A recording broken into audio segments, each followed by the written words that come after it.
Thank you for joining us this week at catchyyourbreath60.com. You caught me tonight just as I'm journaling. You can see that my journal starts out with a blank page. There's little tiny squares on there. That's to keep my connector points straight, so that you don't go off the page and you don't go out of your lines. I'm going to start by adding some columns at the bottom of the page. Each column will hold one day's information. I'm going to add some more columns and rows.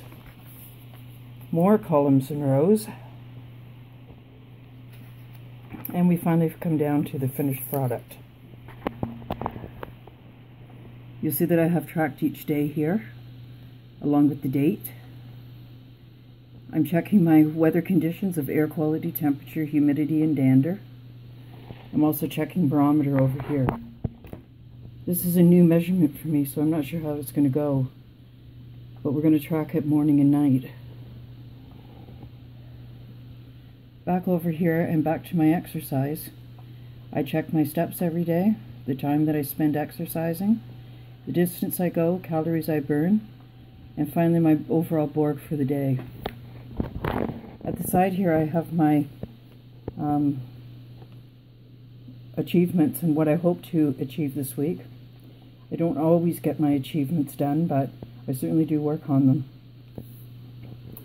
These are my columns for my days, and you can see that each day holds a date. And I track the time that I woke and my daily goals for the day. I strongly believe in daily goals. Everybody has to have them. Up here, I combine my daily goals with my weekly goals. I track here any doctor's appointments or any appointments that I have to be at this week. And on the side, I also track my exercise.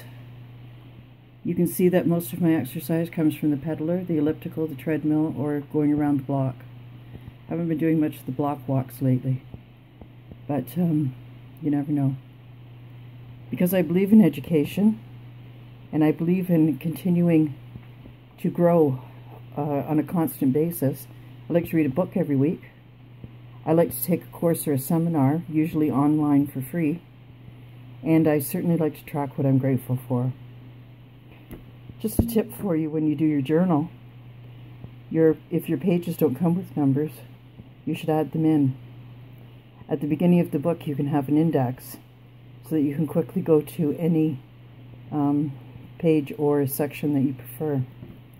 If I go back here and I show you some of my old trackers, you can see that almost every day, every place is full of information. This is great when I have to go back and tell the doctor what has happened and what the progression of my symptoms are. Thanks for joining us this week, and we'll see you next week at catchyyourbreath60.com.